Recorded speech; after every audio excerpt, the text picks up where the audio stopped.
some information around how we are planning to reopen schools. So recognizing that each school district around the area, around the country and the state and the county are all very different.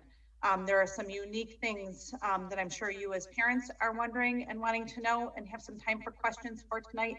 And then there's some unique information that I think is important for us to be able to share based on who we are in Greece and what our goals are in Greece in terms of reopening our schools. So with that, what I'm going to do is bring you through just a few slides. If we go to the next slide.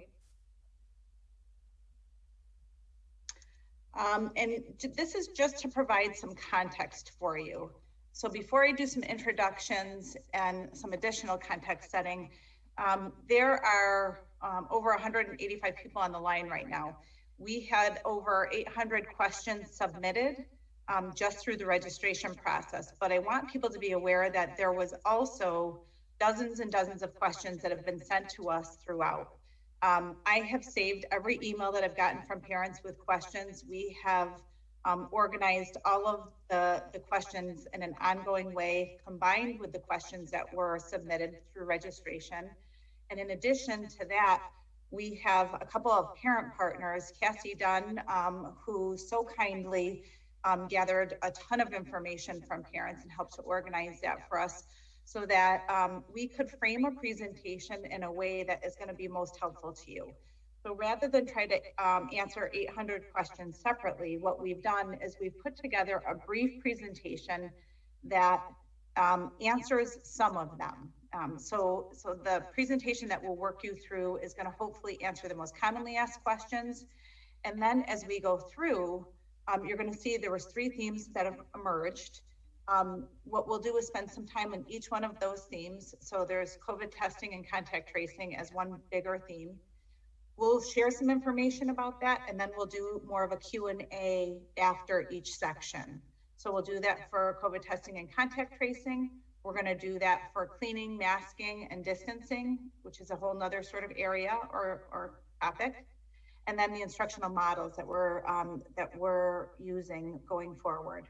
So those were the 3 main areas, and each one will have some information, and then there'll be more of a Q&A time provided. Some things that are pretty important for you to be aware of for anybody who's listening right now, it's important to recognize that we've had a lot of people part of this process for a lengthy amount of time. So we had a group of people from the district, from every single department, who have been part of, who've been part of a COVID response team since before closure. So that team started actually meeting in March. We recognized very early on that we needed to make sure that we included people from all departments, because the system, even though oftentimes we think about just what's happening in a classroom with students, the facilities matter, food service matters, I mean, every single area. So each department has been represented on our COVID response team, and then also has folded directly into our reopening task force. And we have a number of people on the line who are subcommittee facilitators and people that are helping us with that reopening in terms of the different task force subcommittees. And then on top of that, the other piece that I think is really important for anybody in our community to understand is that we have been given a great deal of guidance. We didn't get our guidance until mid-July, but the New York State Department of Health, the Monroe County Department of Health, and the New York State Education Department all provided us with really specific guidance and regulations and requirements that we have to abide by in order to open schools. So even though sometimes it's not necessarily how we want to do something, there have been a lot of requirements that we really need to comply with. So those are things that we'll talk about throughout this.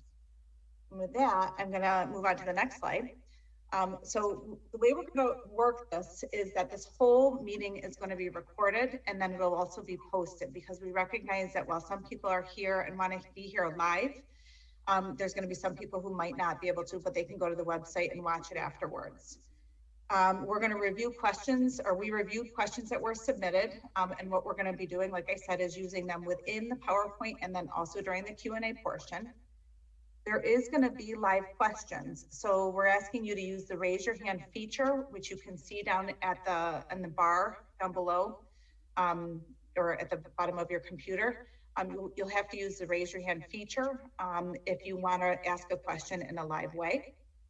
And then we're asking people to make sure that they stay on mute just so that the background noise doesn't interfere. And then also just that we're wanting this to be a respectful and supportive environment. We recognize that there's different opinions, there's some different wants and needs.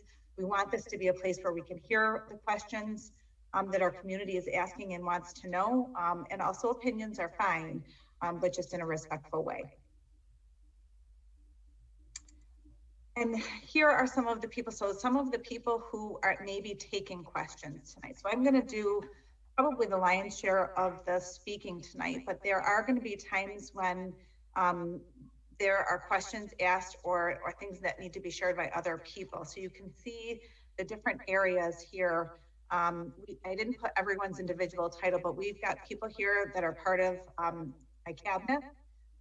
We have people here part of health service, communications. We have building level administrators who have been serving in more leadership roles throughout this planning, instruction and special education, technology, operations, equity and family engagement. And then you'll also see I have our board president on there because Mr. Sean McCabe, who is our board president, has served on our COVID task force and also on our reopening committees, along with many of our other board members who've been on subcommittees. So we've gotten a lot of support from the board and a lot of involvement from them along the way. So let's get started. These are the three themes that really have emerged in terms of questions. And the one thing that I'll say before I get into the first one, which we're going to start with is instructional models, is we've talked all along around our goal in Greece is to bring as many students back as safely as possible using the guidance from the state and the health department. So we started with that as sort of our mantra, like how do we make sure that we get kids back in school, but we want to make sure that we're doing it as safely as possible, and we want to make sure that we're in compliance. In addition to that, the other pieces outside of health and safety that are our priorities were, and what we've talked about and continue to be, are the idea of recognizing that kids, it's more than teaching and learning, but the idea of providing social and emotional support for students, and that we would prioritize that and how we bring them back. We also talked about the idea of prioritizing equitable and high quality learning experiences for kids, because we all felt that the spring was not exactly what we wanted. So we wanted to ensure better as we open again. And then the health and safety, like I mentioned. So those were our top priorities and really what has been on our mind all along as we've considered all of this. As we move into the instructional models,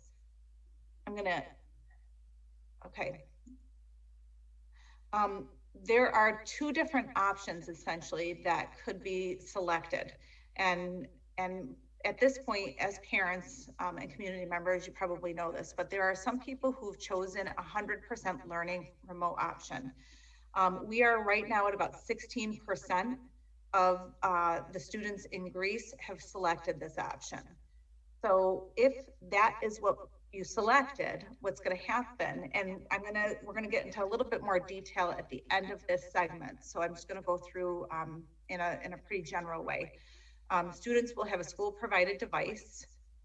So every K through 12 student will get a device if they've chosen a remote learning option. Daily attendance will be required, which there's details to be figured out with that, but we are requiring daily attendance. And that is also a requirement by the state.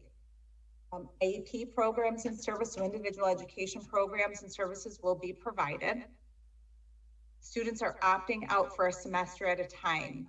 So we talked about this, and I know that this got some media attention from some other districts, the idea that it's difficult for us as a system to be able to navigate if a student wants to be remote, but then decides they want to come back in and be in class. And if then they want to move out, we can't have the back and forth. It's really difficult and disruptive for planning, for safety. There's a number of issues with it. So we're asking people to opt out for the semester. And then if they want to come back in, once that semester is up, then they would be able to do that. And then every day students will have a blend of live classes independent work time, lunch, and breaks. And like I said, Todd Smith, who's one of our executive directors, is going to go into some detail about this. In terms of the hybrid learning option, this we broke it down. We're just going to talk a little bit about some of the difference between elementary and secondary. So elementary, so what would happen with an elementary student is they would not be sitting on their computer all day. So a hybrid, they're going to be in school part of the week, and they're going to be at home for part of the week. So 2 in-person days and 3 days they would be working remotely. They would have also a blend of live classes, independent work time, lunch, and breaks. Students will have check-ins with an independent work to complete on the days that they're not in school. So for example, the teacher will assign things. It might be research, it might be watching videos, it might be doing some reading assignments or writing assignments. There's a number of different things that they may be asked to do on those days. Wednesdays will be designed for community building for students, time for asynchronous learning and professional learning for teachers. And then in the secondary, you're going to see very similar. So again, the same idea of 2 days in person, 3 days remotely. Students will follow an 8-period schedule on the days that they're in person. Students will have teacher check-ins, independent work to complete on the days that they're not in school. And you'll see similar to the elementary, teacher assignments, research, videos, reading and writing. And the same thing is true for the Wednesdays. We have talked a little bit about that, but we know that that is not super satisfying for most families in terms of really understanding what it's going to look like. So we are in the process of working. One of our subcommittees, which is led by Todd Smith, is working with teacher representatives and folks to sort of build what is this going to look like more specifically. So with that said, what he's going to do right now is share a bit more detail. This is not completely ready for public. It's pretty drafty at this point. We're still working on it with teachers, but we wanted to give you a sense of some of the things that we're considering in terms of the instructional model, because we know these are where many of your questions are really generating or leading to.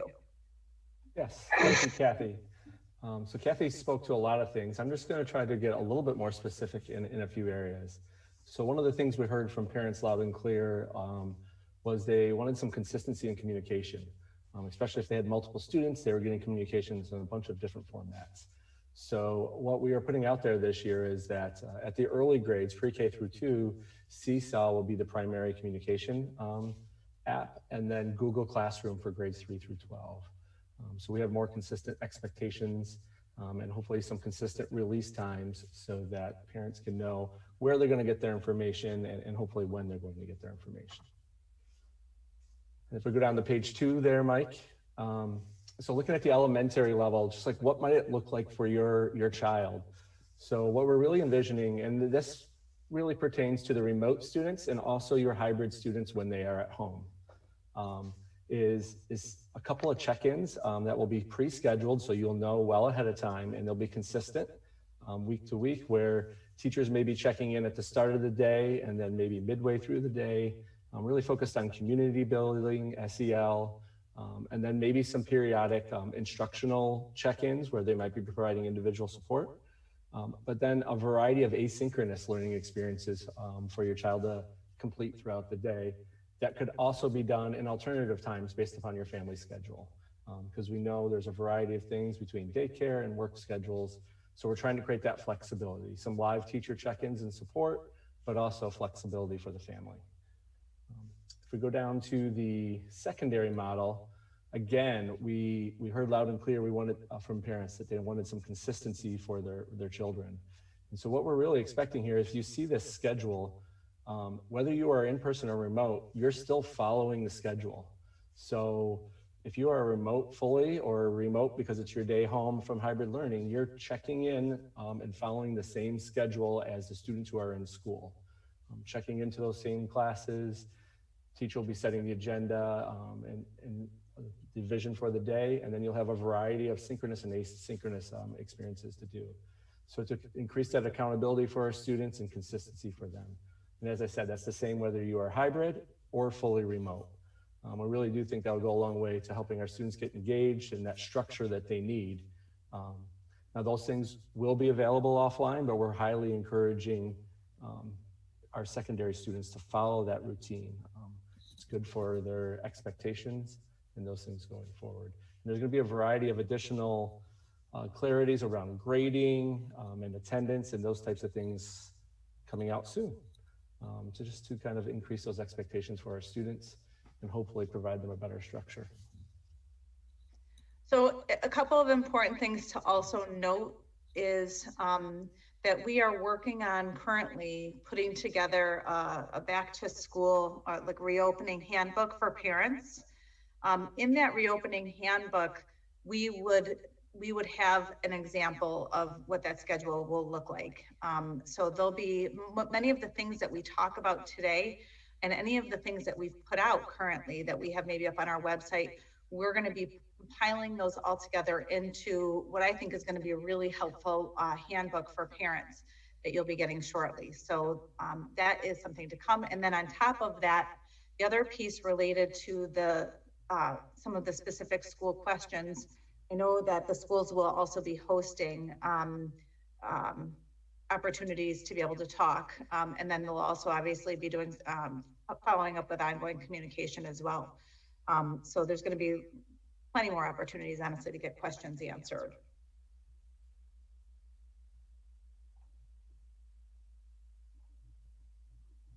All right, good evening, everybody. My name is Mike Zappitz. I'm one of the assistant superintendents here in Greece. I'm going to do my best to facilitate the rest of the meeting, get to all the content, leave everybody time to ask some questions if they have thoughts that didn't get addressed in the content portion of the presentation. So that is really kind of the end of our first section. And one thing that we didn't include in the presentation necessarily that I know a lot of people had questions about were some of the protocols and expectations for our students with disabilities and those receiving services in both the hybrid model and the remote learning model. So what I'm going to do right now is turn it over to our director of PPS, Stacey Brindisi, and she is going to talk about those things. Thanks, Mike. So really similar to what Todd had shared, we're responsible for the implementation of IEPs for all of our students with disabilities to the best of our ability. So we know that our committees on special education have recommended services for our students based on 5 days a week in schools. So it's our job to really be flexible with families as to what that looks like. So our superintendent has prioritized some services in person for our students in self-contained classrooms. And I know a lot of families were notified already. And we'll work together to really look at what that determination looks like for those students who are 100% remote and those students who are on a hybrid schedule. So each family will be notified by their program manager and an individualized plan will really be developed. So it'll be similar to all other students in the district who are receiving their supports either live, sort of synchronous instruction with an adult, or maybe receiving some supports and services at a flexible time at another point during the day. And that will really be a conversation individualized for each student with each family. And we're committed to making sure that there's that meaningful engagement prior to the start of the year and setting up that schedule for services for kids. Thanks. All right, thanks, Stacey. So at this point, we wanted to allow for a few questions. We still do have 2 more sections that we want to get through before the end of the night. But we did want to allow for a few questions on our instructional, basically with teaching and learning that may not have been covered during the presentation. So just a few kind of guidelines as we go into this question portion. The first is that the questions for tonight should be, if possible, should be for the district and at the district level. Like Kathy mentioned, there are school-specific parent meetings that are going to be happening over the course of next week. So if you have a question that is particular to, let's say, elementary school, secondary specific question, things that are more particular to the school, those would be a more appropriate avenue to get those questions answered. But obviously, if there's something that's big picture district-wide, we'd be happy to do our best to answer that for you tonight. But the second thing I would offer too is that we do have all of our subcommittee facilitators here, as Kathy mentioned, but we don't have all the answers right now. So we'll do our best to answer your question. If we don't have the answer for you, we will acknowledge that and we'll make a note and include that in one of our future communications that comes out from the district. So as Kathy mentioned earlier, you have a hand raise feature. I see that several people are already have their hands raised here. So I am going to go to Erica and I'll take a question from Erica and then we can pass it to one of the subcommittee facilitators to answer. Go ahead, Erica. Hi, I just had a question as far as the Google Classroom. I know it's difficult as a parent to be able to view what each, like I have one in elementary and one in secondary. Would it be possible for parents to have their own sign-in information to be able to view that? Okay, so I will go to Todd to answer that question. Yes, that's a great question. Unfortunately, Google Classroom doesn't allow us to have parents have their own sign-in, but you can sign up for Guardian updates, which will give you either daily or weekly updates of all the assignments your child has, things that are due, things that they might be missing, and all those types of things. And we do plan on coming out with a series of parent guides and trainings for parents and students to navigate through Seesaw and Google Classroom. All right, thanks, Todd. Let's go to Carrie Radford, who has a question. Yes, hi. My question is for students that, like my daughter's a high school student, we're doing 100% remote. Clarification, she'll be attending the same classes she would have attended had she chosen the hybrid model, correct? So our secondary schools are still working through their schedules. In general, I would say yes, but they have not finalized schedules and what some of the implications of remote learning are on that. So I don't want to say that to 100% right now because we're still working through all that. But in general, for most of her classes, I would say yes. All right, thanks, Todd. Okay, let's go to Rayetta Wilson, who has a question. Hello, can you hear me? Yes, ma'am. Yes, my daughter, we were wondering if we're gonna be getting a supply list from the teacher before, I mean, how, when will she be getting her supply list? Because she'll be going 100% remote, so will there be like a supply list for her?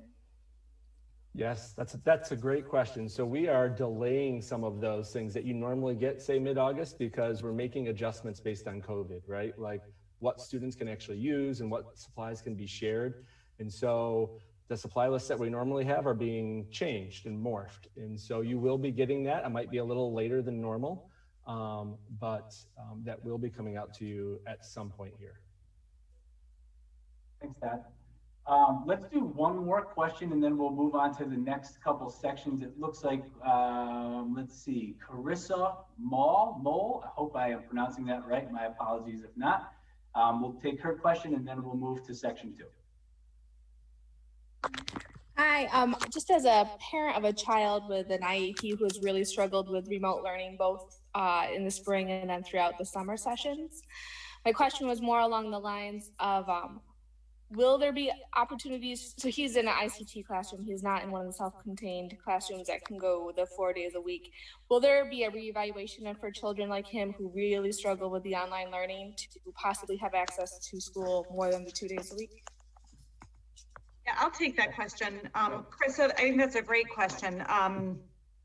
What I have continued to say to our parents and our community is that we're going to be continuously reevaluating. So when I go back to that bigger goal, we're trying to bring as many kids back as safely as possible.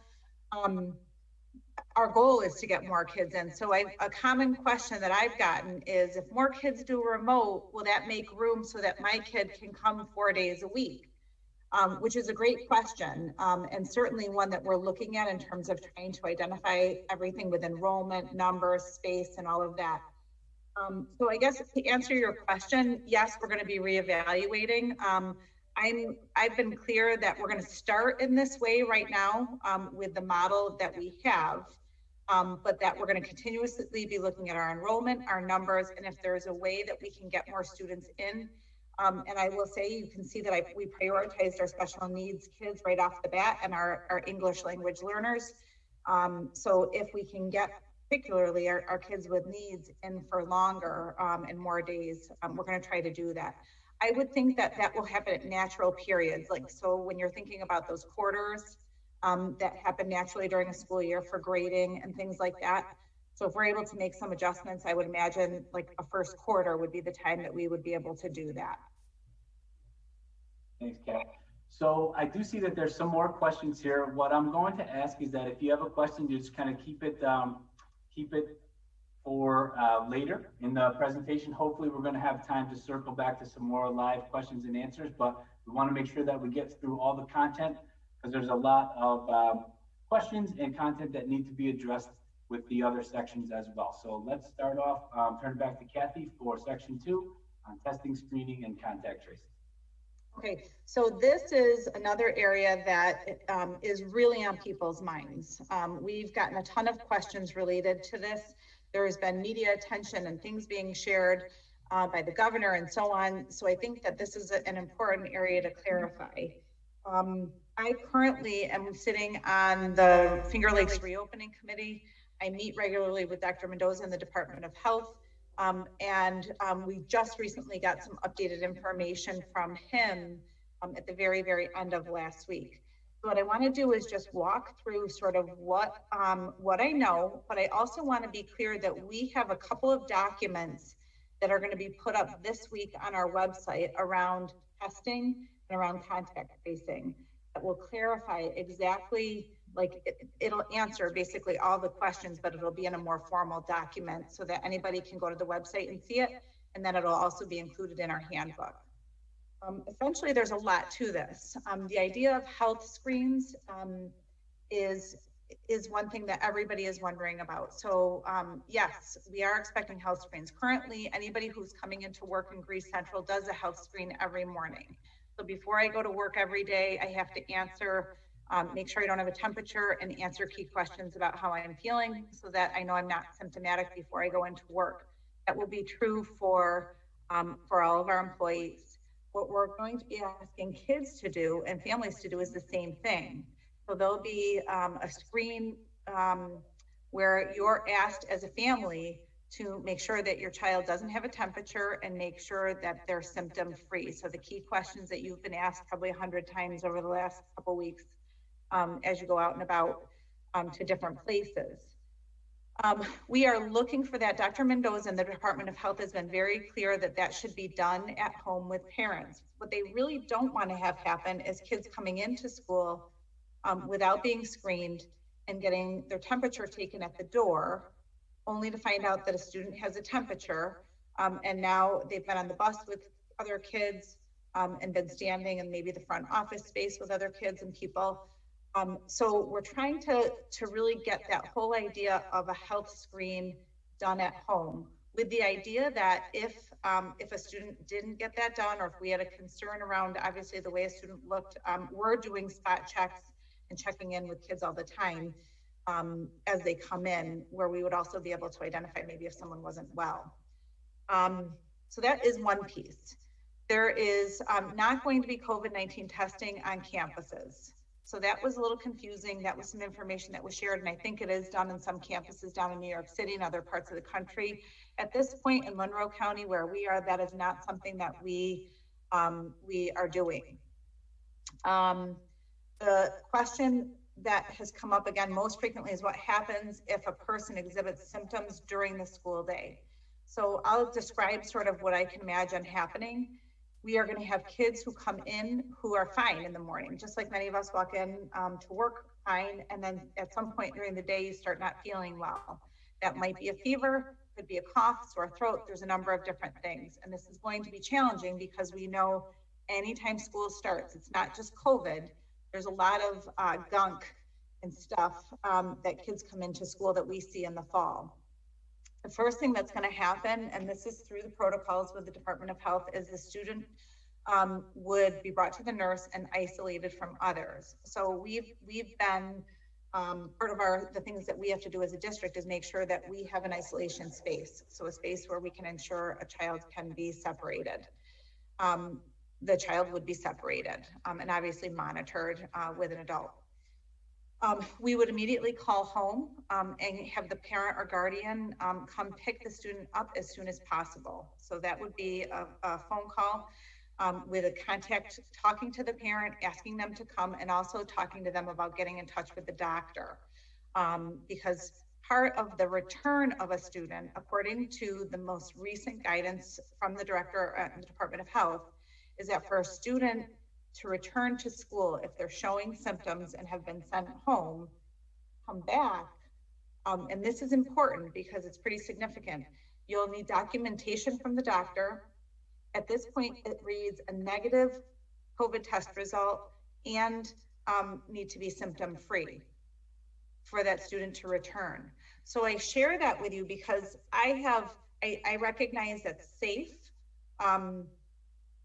And it's also a bit restrictive in that there's going to be kids who it takes some time between getting in touch with a doctor and getting a negative test. We're going to have kids excluded for some periods of time before being able to come back to school to be able to basically be symptom-free and have that documentation. So, but I want to be clear because that's actually the way that everything reads from the Department of Health. That will be clarified in the document that we put out. So I just want to make sure that that gets said. As we go on, if a student tests positive, so there's going to be a lot of kids who don't test positive, who just have typical illness. And I think that the piece that I want to be clear about everything testing and screening and contact tracing is we are not medical.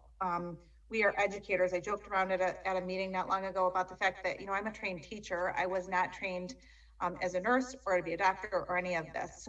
But we are now in a situation where there's a lot of this sort of work being brought into schools.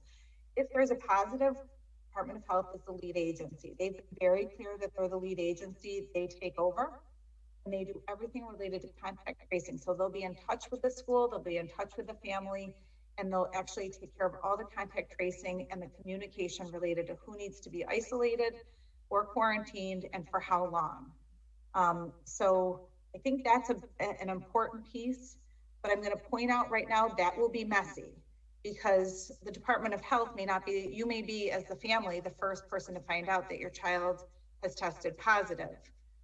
So we're going to be asking then if you find that out to let us know as soon as possible. So that we can then get the Department of Health on the phone as soon as possible. So Mary Kay Perello, she is our medical director. She is our key COVID person in terms of contact. And that will be written out in our protocol in terms of what to do if you get information about your child being positive.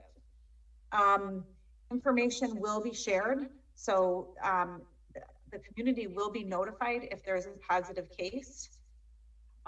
You will not be notified of who. So the school might be identified or the district may be identified. If it's an adult, they won't necessarily identify the school, but they'll let you know that there was an adult in Greece. If there was a student, for example, at Autumn Lane, they would let us know that the communication would basically say that there was a student at Autumn Lane without names. So I'm sharing some of this with you just because I want you, these are some of the questions that people ask, but again, it will be clarified in the document that we, the protocol that we actually share. With any sort of positive case, I would anticipate, and it does say this in the guidance that we just received on Friday, that you can expect a closure for 24 hours at least. So it does, they've worded it in a way that is a bit flexible. So because there's a lot of different situations that they've encountered, and they've been doing this with tracing and positive cases for months now. So they worded it basically where you could plan for a minimum of 24 hours so that they can do that communication, contact tracing, and then make decisions for the district around if there needed to be a longer closure or if they had other recommendations for us to take care of. So I wanted people to be aware of that. And then the idea, the question that has come up is like, what could shut us down and actually move us to a full remote model? I put on there just what the governor had said. So the governor has been clear around a 9% positivity rate. So he had shared that this summer. I would guess though, I say that because he used that percent, I would guess if there is an increase, like if we see a steady increase, the governor can make a decision at any point to put us into a full remote model. So I want to be clear, that's not just me making a decision, that's actually the governor in many cases, or who will be the one making that decision. The other thing that's a consideration that we wanted to just be clear about is we also do have concerns around staff and faculty absenteeism. So if we had many staff members who were ill, we could wind up in a situation, and unlike in other years where we can have other adults, combine classes or do other things in more creative ways, some of the restrictions around how we're opening and the safety precautions could become difficult when it comes to keeping schools open and functioning and getting kids to school, even with bus drivers and so on.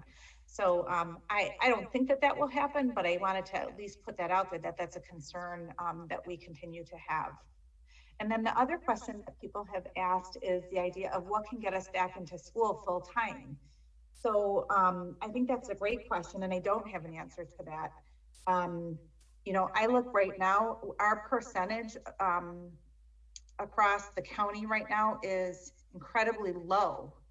So you look at New York State and you look at Monroe County and how well we are doing, and yet we are still under these restrictions that have sort of put us into a hybrid model. It's hard for me to imagine like what would have to be the threshold, or how good would things need to be in order for us to go back to full-time in person. I'm not sure. I can be a bit of a Pollyanna, and I'm hoping that if we can start in a hybrid way, in a really positive way, if things work well, and we're able to have this function and keep kids safe and keep our numbers in good shape, that maybe we would be able to relieve some of the restrictions for the second semester. That would be my hope. And with that, I'm going to guess there's more questions. So I'd be happy to take questions. And I know Mary Kay Prello is on the line, who may help me with some of these questions as well. All right, thanks, Kath. We do have a couple here. Let's go to Jessica Tytler, who has a question for us. Hey, can you hear me? Yeah, go ahead. All right, so my question is about the negative test. You mentioned that you'll have to get a negative test to return back to school for COVID. Let's say a child is out with a fever, and if they're out with a fever, they go to the doctor says, yeah, they have an ear infection. Do they also have to get a COVID test, or is that note from the doctor enough? So Jessica, the way that it reads right now is you would need both. So the way it reads right now is you'd need the documentation, you'd need a negative test, and you'd need to be symptom free. Now, I say that because that's the way it reads. What I have found throughout this entire process, as we've gotten guidance since mid-July, is that interpretation does matter. And sometimes as we live with something for a little bit, the medical community or the Department of Health might ease up on that or make additional recommendations going forward. I think that that's a great point. And that's one of the first things I thought of, because you have a lot of regular illness. I know my kids would always wind up with strep. I knew exactly what it was. So my question as a parent would have been, do they also need that too? So at this point, it does say yes. I'm not quite sure if that will stick or stand long-term, but at this point, it is what it is. Thanks, Kath. Mary Kay, do you want to add something real quick? I guess I was just going to say that there may be times when some of the symptoms overlap other pre-existing conditions or other conditions that we look for in a medical office that is not necessarily a viral illness. So there may be specific scenarios, more medical scenarios, where a physician might write a note and we may be able to accept that as an alternative diagnosis, but we're just going to have to wait and see. Right now, the guidance is pretty clear, and we will, work with families and our pediatricians very closely to make sure that kids who are otherwise healthy and can come back to school do come to school. All right, thanks, Mary Kay. Let's go to Melanie, who has a question. Hi. So in my case, I actually have two children, one in pre-K and one in that is going to start kindergarten. So, you know, being so young, they're going to do a few days at school, a few days at the house. My concern with this is that if they, for some reason, have like a small fever that has nothing related to the COVID-19, and I do understand that if I'm not mistaken, that if they have any certain symptoms similar to the COVID, they have to get tested. If this is the case, is oh my God, the school district going to be paying for those? Because not every parent has insurance that could cover for that. Or would you recommend for them to be at home at all times and go straight to all the classes online? Because being honest with you, doing the seesaw, it's not easy for every parent. Yeah. So one thing, and I should have said this at the beginning, Melanie, like you bring up a really good point. I think the piece that we would recognize as a school district is the incredible hardship that all of this causes for families. So you bring up a particular scenario around healthcare, getting your child tested, et cetera. Maybe it's money related to that. It could be, there's a lot of different barriers that some of our families face. I want to just acknowledge that's one area, but there are so many areas that this is really a hardship for our families, whether it be that you're trying to figure out childcare in a new way, just trying to work with your child and not being a teacher. All of those are really significant. In this case, one of the things that I know we're doing, Melanie, is we're working with our community schools coordinator, Kelly Sperduto. Right when we went into closure, really stepped up and helped us a great deal with helping families, specifically with food, emergency situations. What we're going to be asking her to do is to also help us with this, meaning if I have to now get tested, if I don't have access to healthcare, maybe I don't have transportation to get my child to get tested, how can we sort of wrap around supports for families in a really sort of quick, flexible way in those times so that kids aren't excluded for long periods of time. So I don't have a perfect answer for you right now, but I do recognize it. And I know that as a district, we have many families who will struggle with this. And what we want to do is be able to put some things in place so that whether it be a helpline that you're able to call or some way that you're able to reach out, and then we can then help you with some supports. All right, let's do one more question on this section. Dr. Jessica Guzman-Ray has a question for us.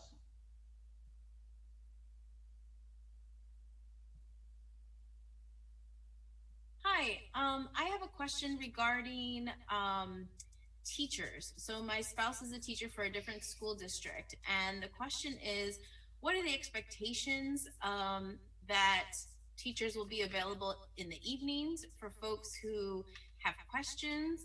Like, when does the workday end for teachers? So that is a really big concern of mine. So that's the question. Todd, do you want to talk about that? I can talk a little bit about that because there's certainly with a teachers union and contract, I'm not going to be able to extend the day for teachers throughout the evening. And it's interesting because within a hybrid model, what we have found is many kids needing support in off hours and doing work in off hours. So I know that they've talked with tech around some different options with chat rooms and different ways to be able to put questions out there so that a teacher could, they could be housed, but the teacher could then be able to get them and answer them during their more regular work hours. The other thing, Jessica, though, that we've talked about, and it's not been sorted out yet, but we've actually had some teachers actually reach out to us around the possibility of some alternative structures for kids, like just in different ways. How else might we be able to support kids and learners? So it might not be every teacher doing it that way, and it might be there's a traditional schedule, but that we have some teachers who are available at off hours in ways that we've planned it. A lot of that has not been sorted out. So there's a lot to this in terms of having teachers part of the planning of the instructional model, and then coming to agreement about it, but then also trying to be flexible enough so that we can meet some kids' needs, particularly when it's not during a regular school day. Ed, you may have other thoughts in terms of things that have been brought up. No, actually, Kathy, I think you hit those right on the nose. Our teachers are, the difference between now and the spring is that our teachers were working all sorts of different hours, right? Because they were home, but now they are going to be coming in every day working a regular school day. So they aren't necessarily going to be available in evening hours and all those different times. So there's a variety of ways that we're trying to get creative in terms of chat rooms and messaging and those types of things, but also some possible, we've heard different possible proposals around like tutoring clubs and some of those types of things that are still a work in progress, as everything is. So we're going to try to get creative to be able to provide that in the evening for sure. All right, thanks, Todd. Thanks to everybody who has questions. I know there's a lot, but we need to get to the third section here, so we're going to move there now and turn it back over to Kathy. Okay, this last piece is sort of a catch-all. There's a lot of questions that people have around cleaning, social distancing, masking, and operations. So this is the last segment. It's not super long, and then we can use the remainder of the time for questions and maybe hopefully catch some of the people who've got a question from a previous section. So if we start, many of you saw there was a spot on one of the news stations. Dave Richardson did a nice piece where he was describing what we would do for bus rides. So you're going to see we've reduced the capacity of the buses to 50%. That typically will be about 22 kids on a bus. It could be a little bit more if they're siblings, because siblings can sit together on the bus. Face covering and masking will need to be will be worn at all times. The buses will be disinfected in between trips because they have multiple runs. There'll be more intense cleaning at the end of the day and also on long weekends and during recesses.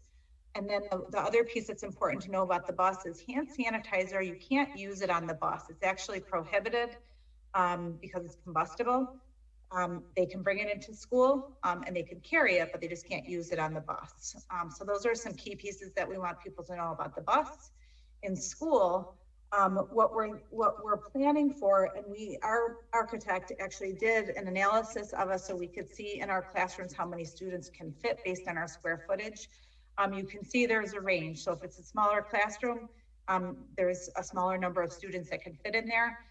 There's some classrooms where we could probably get up to 14. And if we're using other spaces in the schools, you can get even more. So if I'm using a larger space, like maybe a music room or a gym, I might be able to get more kids in there. But we're using those guidances pretty strictly. In terms of masking, we are basically using the idea that we're masking at all times. Masking is the one piece that has been very, very clear from the Department of Health that they really are stressing the importance in terms of the biggest help in terms of keeping this from spreading. You'll see common spaces, hallways, and cafeterias, their kids will always be masked. There are going to be mask breaks though. So this is where I want to make sure people realize, as much as we are saying we're masking, as kids are in classrooms and they're social distance, they're more, they're 6 feet apart, in many cases even more than that. There are going to be opportunities for mask breaks. I'm hesitant to say there's going to be 5 mask breaks a day and have it be so rigid, because what I want for schools and for teachers and principals to be doing is talking about what are the appropriate times. If I'm a second grade teacher and I have kids reading independently and they're all socially distanced, that would be a great time for them to be able to relieve themselves and take down their mask. If they're working independently at their tables, they're going to need to take down their mask. They might be having a snack.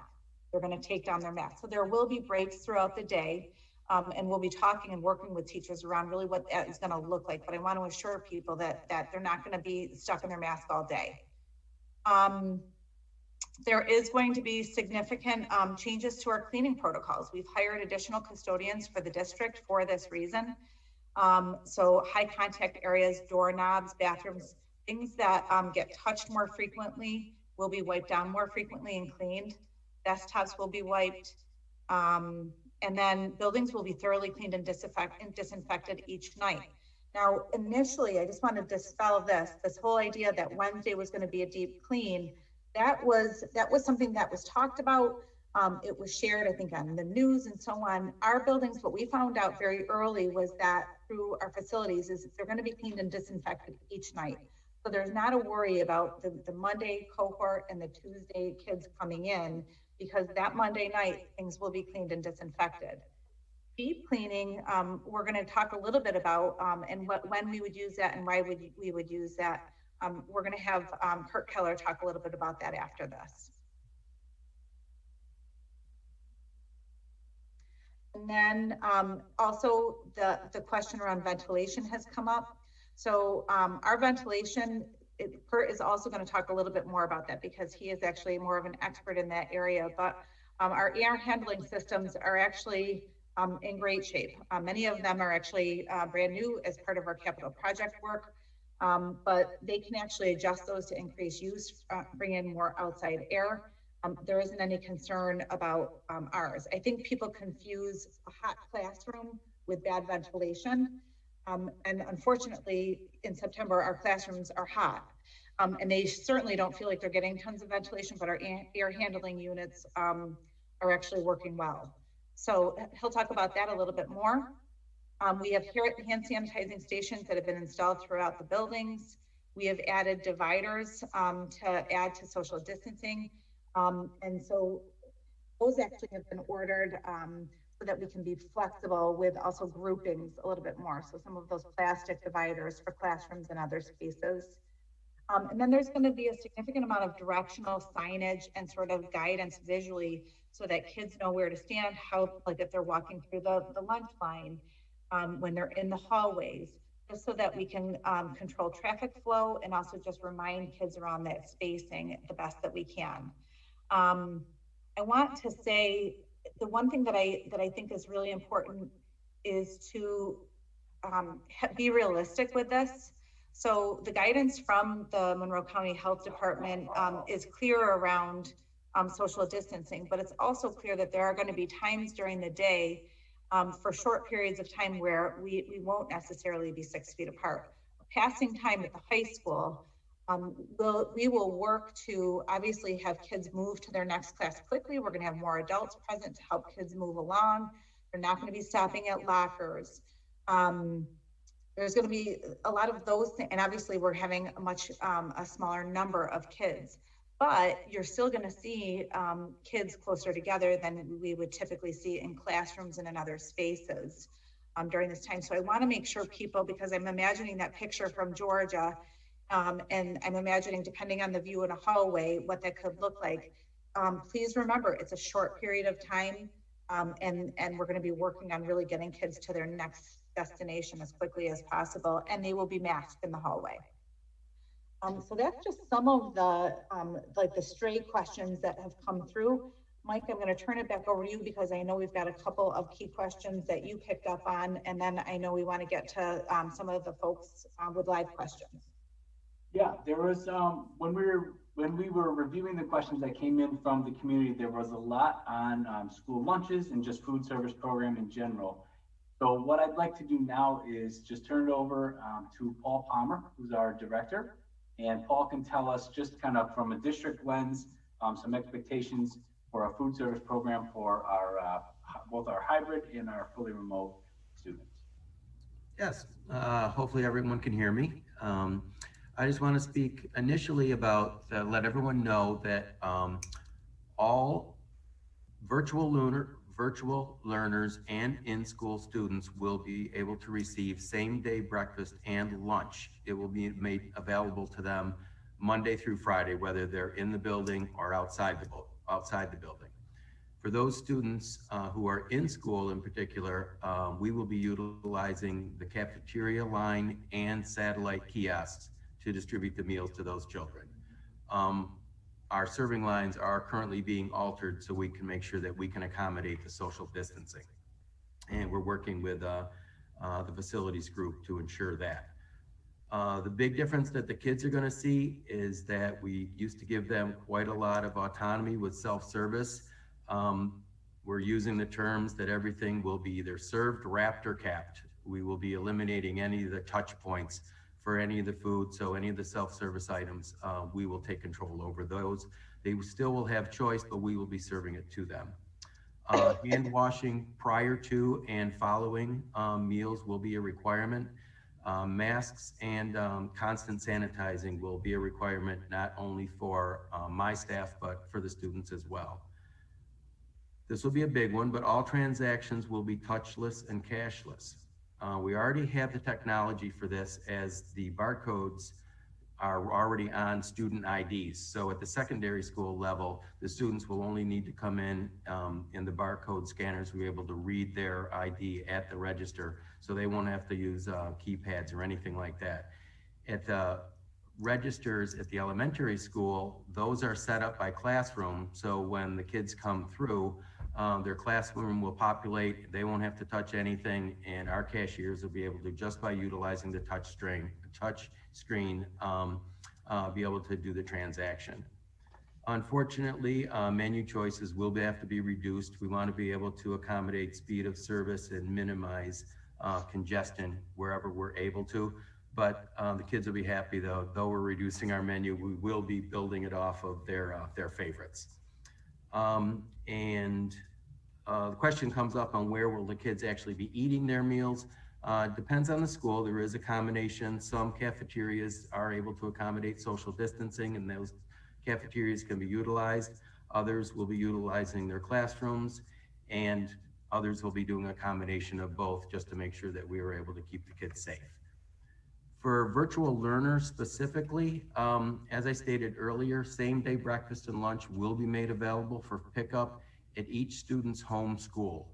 We have not finalized the times yet, because a lot of it will be based off of bus schedules, but to kind of have it in your head, after we're done serving breakfast to the in-school students, and before we start serving the first lunch for in-school students, we'll have a window of time where we'll make sure that we have meals available for pickup for those students who want meals, who are learning virtually.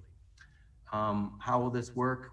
We will have exterior doors adjacent to the cafeteria that we'll be using as a pickup location, similar to those who have been using our program since March.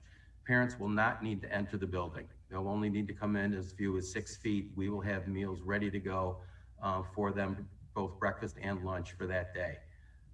We are working on an online pre-order process that parents will be able to go in, order their next day items if their children plan on participating. That'll help us from both an allergy standpoint, but more importantly, make sure that we're producing enough meals to be prepared for the following day. Unlike the program that we've been operating since March, we will need, for the virtual learners, parents or guardians who are picking up those meals will have to provide us the name, because we do have to keep track of transactions by child starting in September, and that has not been a requirement for us since March. But most importantly, this will be new to us as well, so we are fully prepared to make necessary adjustments as we need to as we go through this process. All right, thank you, That's it, Paul. Mike. Thanks. So I realize it's 7 o'clock. We do want to leave some time for questions at the end.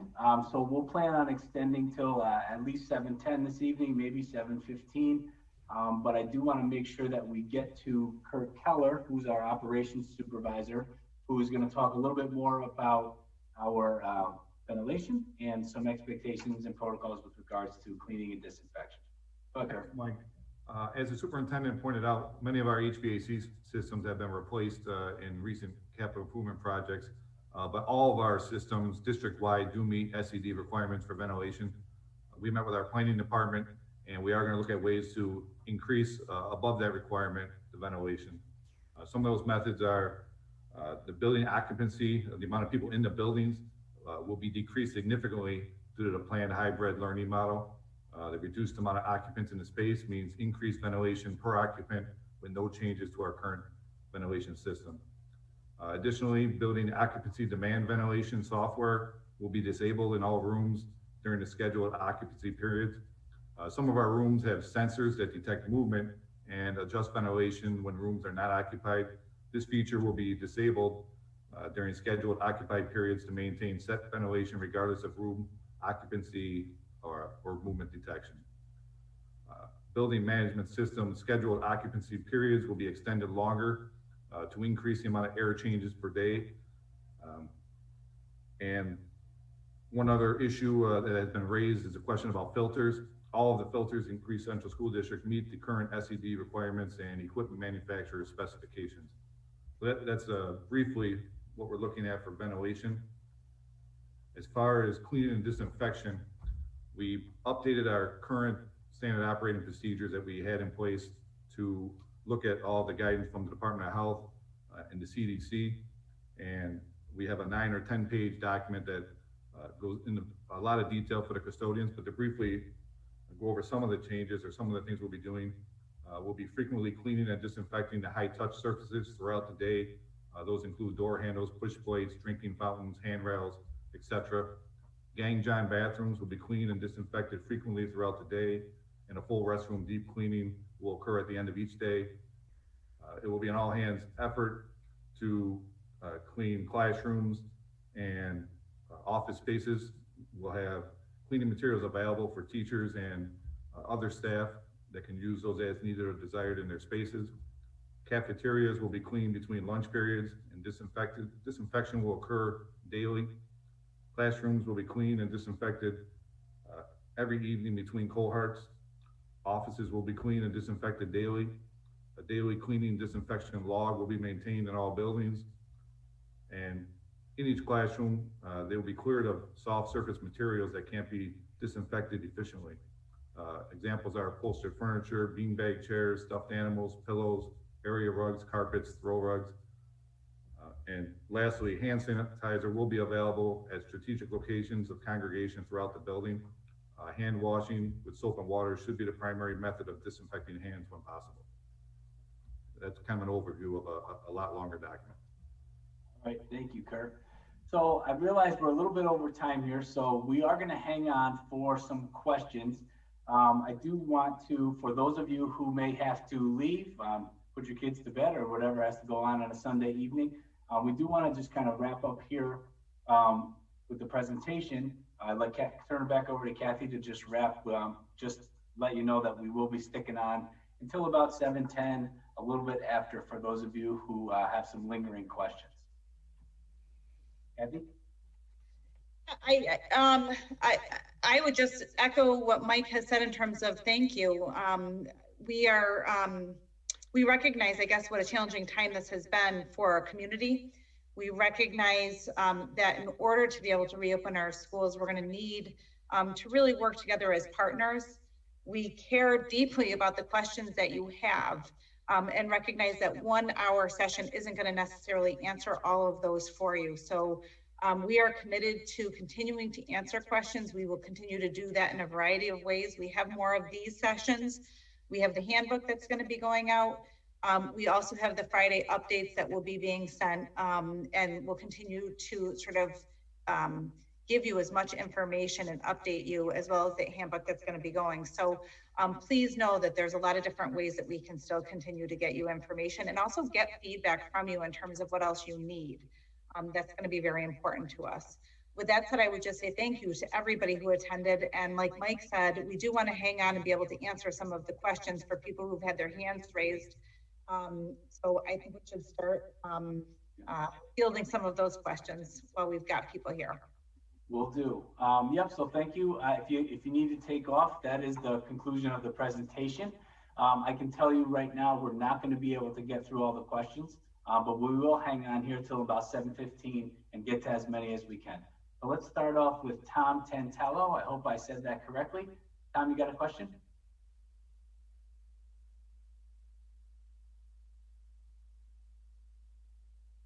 Tom?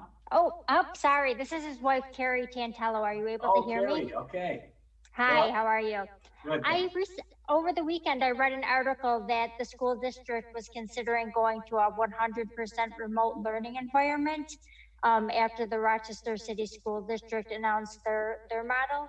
Can you tell me, is that something that's being considered and when that will be determined if that's the model that you're going to pursue? So at this point, we're not considering a full remote model. I know that in that interview, our union leadership was actually interviewed, and he had shared that he was supportive of a phase-in model like the city is doing. That's what they're kind of calling it, a phase-in, by doing 100% remote to start with. At this point, we have not been engaged in conversations about a full remote model. And quite frankly, feel really good about the hybrid model and being able to meet all the requirements from the state ed department and the health department. So I don't see that happening right now. All right, thanks. Let's go then to Jen Toscano. Hope I said that correctly. Good evening, Jen. I was just curious, my son is struggling greatly with the social emotional piece, and I know that's incorporated into the plan of reopening and that's part of it. I didn't know, could they then receive like services during the days they're off and it's more of a Zoom thing so they're not missing instruction during the 2 days they are in school? Yeah, that is a great question, and actually something we've talked about related to when is the best time for kids to get certain things. So taking advantage of the time when they're in school to really prioritize some of those key areas of learning, but recognizing, and it might be something like counseling support, or it could be a band lesson. Like, how do we use the time in the best way possible? So yes, that certainly could be something that gets talked about and prioritized for your son. So I guess, is there ways to go about it? Like, should I contact the school now? Like, we've seen outside services, but I'm also curious what's offered through the district. And do I contact the school now or wait? No, I would contact the school. So your schools are up in action. Your school principals are there, the assistant principals. They have teams that are meeting regularly. So your question is going to be really important because it might make a difference with how they structure or what they share at their school meetings, or how they plan something for you, just so you even have peace of mind before the beginning of the school year starts. So I would say call now. And just a reminder too, that each school is going to have a meeting next week. So if you're not already registered for that at your schools, look in our staff update and you can get a little more specificity from the school principal there too. All right, let's go to Paul and Tonowitz. Hopefully I said that correctly. Good afternoon, good evening, Paul. Good evening, you said that perfectly. My only question is there going to be a presentation like this? I have an older student who's a high schooler, and I think it would be useful to do a presentation for the students like this in terms of the learning model. Yeah. Because they've gotten used to sleeping in all day, and thinking them that they're going to have to be getting up on a regular schedule like in regular school is going to be a struggle for parents. Yeah.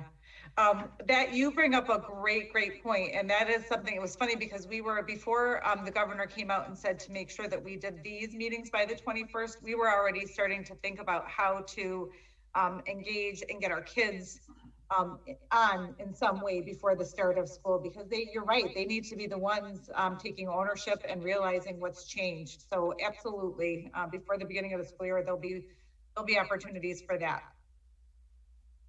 All right, let's go to Anna, who has a question. Anna, good evening. Hi, can you hear me? Yes, ma'am. Thank you. Okay, so I have kind of like two questions in one. So we have chosen the hybrid model, and what happens if we decide kids aren't really liking that, and would we be able to change to the remote? And then my other kind of question that ties into that, so let's just say my son or daughter wake up, say, with a stomach ache, and we call them into school. Is there going to be anything that we have to do as far as now calling the doctor? Do they have to get tested? How does that work? So Anna, let me answer your first question first. In terms of if you have signed up for the hybrid model, and let's just say in October you decide this isn't working, we like our remote days better, we want to go full remote. you can at any point pull out and do that. The only thing that we're asking for though is a commitment then to stay in that model until the end of the semester. So what we're trying to avoid is kind of flipping back and forth and knowing that we probably can't manage that well in terms of really keeping track of where kids are with their learning and some of the safety things related to busing and all of that. So if you did start in that model and want to choose for a full remote, you can. We're just asking you to commit that until the end of the semester. The question in terms of what happens if my son or daughter wakes up not feeling well, that would be, you would fill out your attestation. I mean, essentially you're going to have, it's going to be probably an app where you fill it out every day. If your child has a symptom, we're going to be asking you not to send them to school. I don't know that you ask a really good question, because I don't know if your child shows a symptom one day and you keep them home, if they then are still responsible. Like, I don't think you necessarily have to take them for sure and get a test and show all three things. Like if they came to school and got sent home. That is a good clarifying question that we'll try to include in the protocols in terms of what happens if if my child shows one of those symptoms on a day and I don't send them to school. The reality is, one piece that's really important is we're going to be asking people not to send your kid to school if they've got symptoms, which is, you know, oftentimes we're used to sending our kids if they've got a runny nose or if they feel like they've got a sore throat, we might send them. We're trying to be really conservative about not sending them. And that's where the daily attestation that you fill out for your child is going to be that trigger, like, okay, I'm going to keep them home today. Your follow-up question, we'll get more clarity and make sure that that's clear in our document that we put up this week around testing and tracing. All right, let's go to the Gadaletas. Hopefully I said that correctly. What do you have tonight? Yeah, you said that right. When it comes to the cashless payment, you use I think it's My School Bucks. There's a fee when you go to put the money on the card. Will that be waived? Paul, do you have an answer to that question this evening? I don't have an answer for you yet, but I do have a call out to My School Bucks, because that is a fee that's collected by them, not by the school districts. But I have reached out to them, haven't heard back, but that is a question that a number of the districts have reached out to them for. So as soon as we have an answer to that, we'll get it out for you. Awesome, thank you. Thank you, Paul. All right, let's go to Julie K. Good evening, Julie.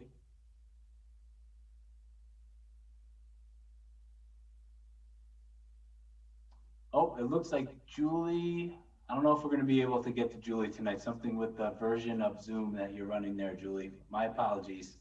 Let's go to Shanti. Good evening, Shanti. Hi, can you hear me? Yep. Hi, I just have a question going back to the testing. We're coming up on cold and flu season. And some of the symptoms may pose as, you know, the runny nose and the sore throat, and we do keep them home. Is that going to be something that's going to be required testing or no? Shanti, that's a really good question. So, and that's one that what I'd like to do is I'd like to get a more formal answer for you on that, because your question is going to be one that many of us have, where they're showing one or two symptoms. I fill out my attestation and I keep my child home because I know that that's the safe thing to do. Let's say the following day they resolve and I feel like I could send them to school. Am I going to need a test if I keep them home? I don't think so, but I want to be sure before I actually say that out loud. And I want to make sure that I put that as a frequently asked question in our documents so that that's clear for everybody, because that's going to be a huge question going forward. I just want to make sure before I give it to you, like, for sure that it's right. Mary Kay, did you want to add something to that? Yes, I wanted to add just this.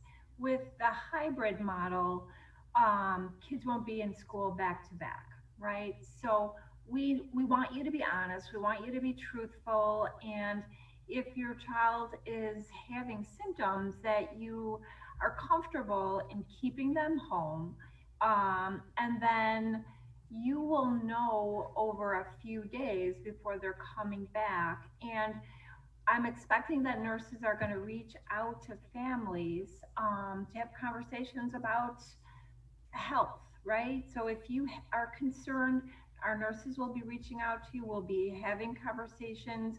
There may be opportunity where you'll want to call your pediatrician, right? So let's say you stay home, your child stays home from school on Monday, and then you notice that the next day there's a cough and a runny nose, and your pediatricians will help you to know when it's time for testing or not. And it's going to be a lot of partnering on our end, right? Because we can't look at runny nose and cough and differentiate that from COVID or from any other viral illness, right? But pediatricians are testing in their offices, they're diagnosing earaches and strep throat and other forms of cough and cold illnesses. So with a hybrid model, you'll have time to evaluate your child. So I think there's some confidence in that, and that school nurses will be working with you as well. Thanks, Mary Kay. I think we got time for one more question this evening, so let's go to Jennifer McSweeney. Jennifer, good evening.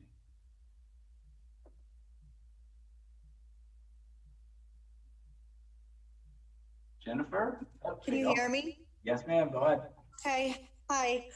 So my question is, if a student stays home with symptoms and it's a day they were supposed to go to school, are they able to remote learn that day if they're feeling up to it so they're not missing out on school for the full day? I can take that. Oh. Go ahead, Todd. I'm sorry. No, that's okay. I didn't know if I was supposed to jump in. Yes, they'll have access to the same information that the remote learners and the at-home hybrid learners would have that day. So that's the benefit, hopefully, of some of the systems that we've set up, that if your child is in and out, they can still have access to the learning experiences. Thanks, Todd. I definitely want to thank all the parents for coming out to the virtual meet tonight. I want to acknowledge again, I'm sorry we're not able to get to every question. We have a lot of questions still ourselves that we're working hard on answering. But definitely want to acknowledge all the panelists, all the subcommittee facilitators, and everybody at the district who has done a lot of work for us to get to this point. Our work is far from done, and we'll look forward to sharing the latest with you in our weekly updates as we get it. So I don't know if Kathy, if you have anything you want to say before we end the meeting? No, I just want to encourage people to, because the questions that were submitted, and if there's additional ones that just you thought of since, we want to make sure that we get those, because we will shape our FAQs around the most frequently asked questions. We also can do a great deal to sort of answer individual questions and get them back to people. I mean, I know that when people have emailed me, I've been emailing them directly back. So we just want to make sure that you're getting your questions answered, and that we're also identifying if there's bigger themes that are emerging that we can help people with in the meantime. So keep them coming. You're welcome to join. We've got 3 sessions. You're welcome to join again. There'll be a little bit of overlap, but I'm guessing there's going to be some different questions. And like Mike has mentioned, we really encourage you to take part in your school meeting as well. That's going to be important and really informative as well. All right. Thank you again, everybody. And we'll be in touch every Friday from here on out. Good night.